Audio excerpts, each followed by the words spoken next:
Thank you, thank you, thank you. Oh my goodness, thanks all of you. Thank you. My God, I don't know how we got 2,000 people into my apartment, but wow, welcome everybody. Welcome everybody. Welcome to the show. My name is John Clese. You've turned into the unexpected guest here on my YouTube channel, my Eat 300 channel. And again, I want to thank you. I'm coming to you from Chicago here in my apartment on the side of Lake Michigan. It's a beautiful spring day here.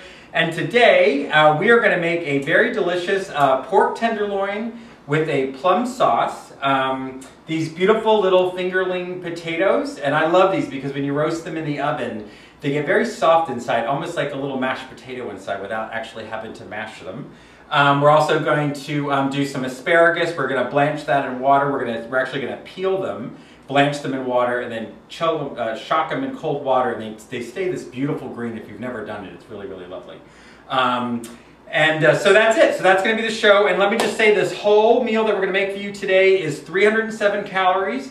You're going to get 28 grams of protein, and it's just 7 Weight Watchers points. So this is an excellent, excellent meal. So let's get started. The first thing I do is make sure that I've got my oven on 400 degrees because we're going to do the potatoes. But before we do the potatoes, I'm actually going to prepare the pork.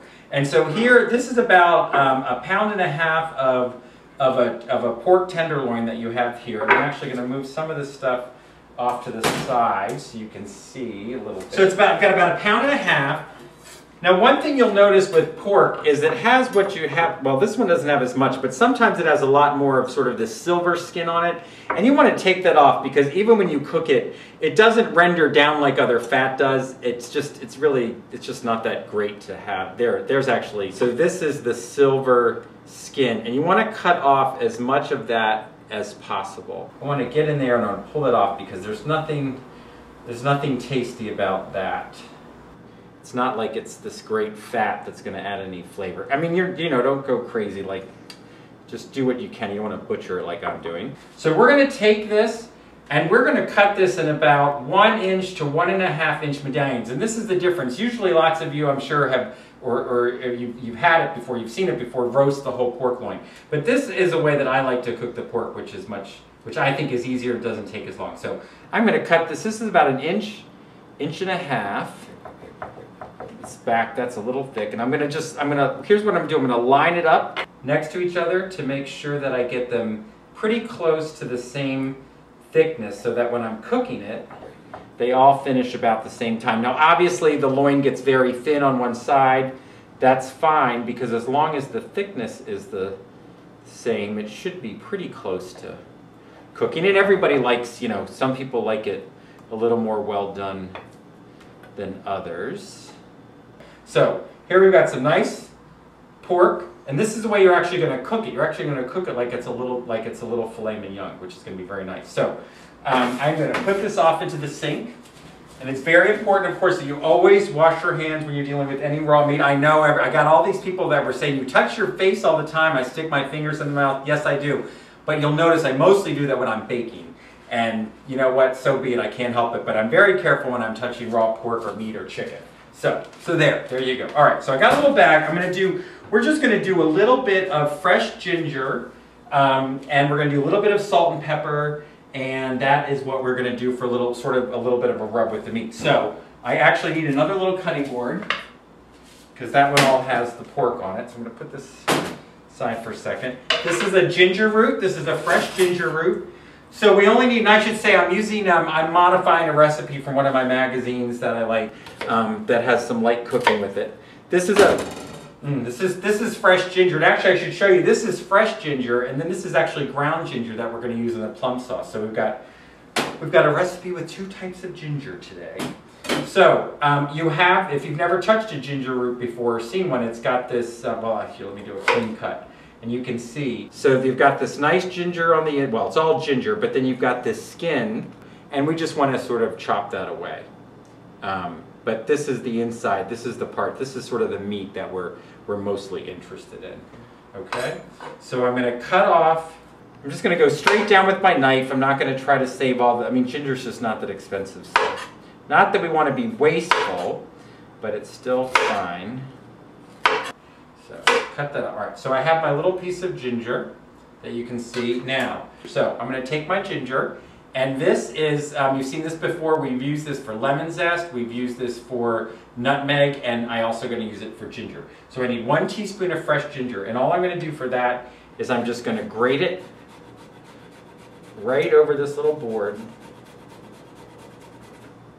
1 tablespoon is 3 teaspoons, and actually that can be sort of a lot when it comes to some spices. So here's my little teaspoon, and I don't quite have enough.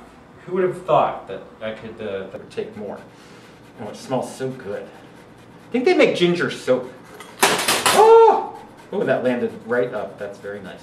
It didn't spill out. Watch your fingers with this thing.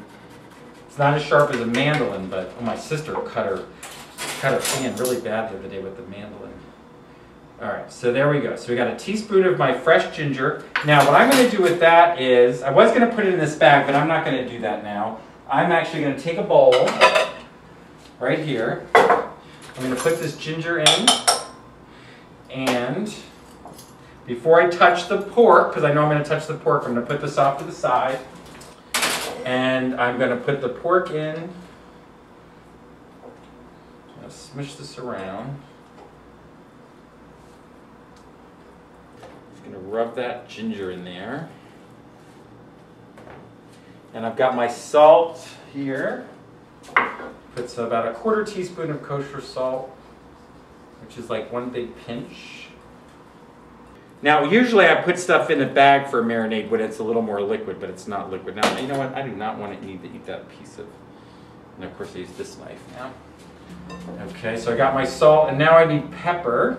And here's a little trick for you with your pepper. They have those new pepper grinders that just like 1 button, or you can sort of do it with 1 hand. I don't have one of those, but what you can do is take your pepper grinder. I'm going to go grab a paper towel. I've got a paper towel. I can put my paper towel on the grinder and then just throw out the paper towel. And then I haven't touched the grinder, which is nice.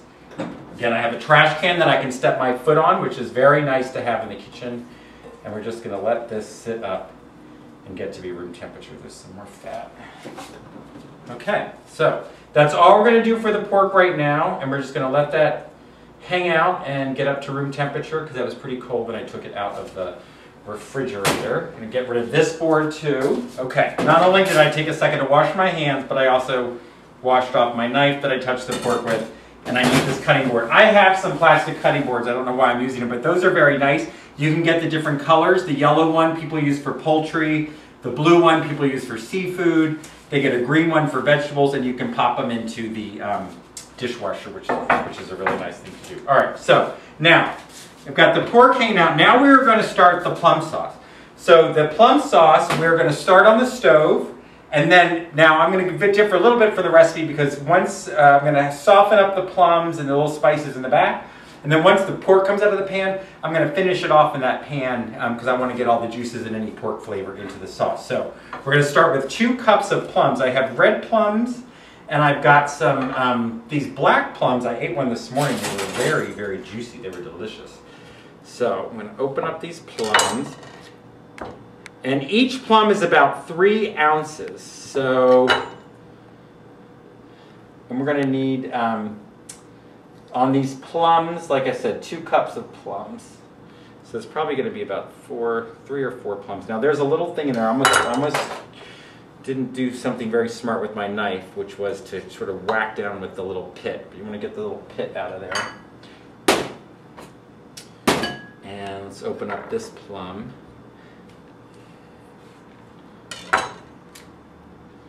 And then I'm going to go down here with a smaller knife. Be smart about it. Don't cut yourself. And then I'm going to cut out this little pit. Okay.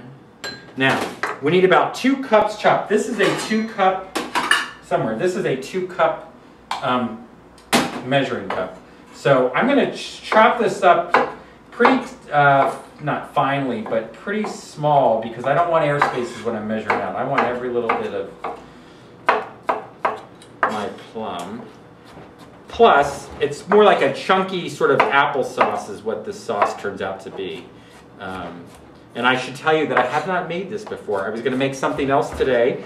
And I was in the grocery store and I saw these delicious plums and I decided, you know, usually I do this with dried apricots and I chop them up, but I decided to do fresh plums instead. So that's what we're going to do. And I found a recipe that happened to use them. And that's what we're doing, modify recipe. And that's okay. Remember, if you're just learning to cook, always modify. You might think, oh, I don't like ginger, or that's too much, I don't want to eat that much. That's fine. Just take it out. You're not gonna hurt anything. Just changing the flavor. You're the one that's eating it. Right? So, okay, let's see. So 2 cups of plums. Chopped up. I'm not doing a very good job of showing you how to chop well, am I? And these are going to cook down a little bit. So, all right, let's see if we have enough. So here's for 2 cups. And what did I say? 3 plums, so that's actually 2. I'm mushing it in there. I want it all. And you know what? I'm going to do a little red one.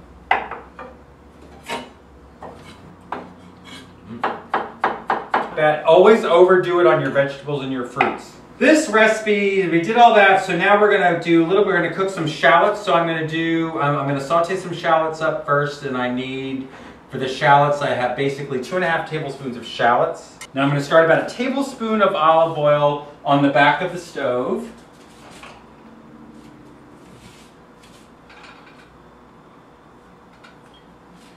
And that's going to be in the sauce. Now, hopefully I won't cry. I might cry. I'm a very sensitive individual, Kevin. I don't know if you know that. Kevin is my videographer.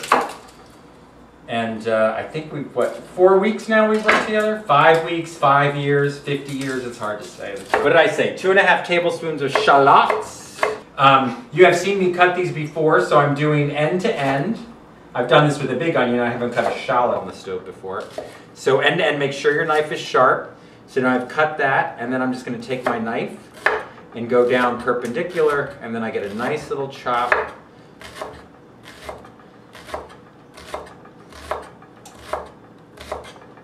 So shallots aren't onions? Shallots are an onion, yes.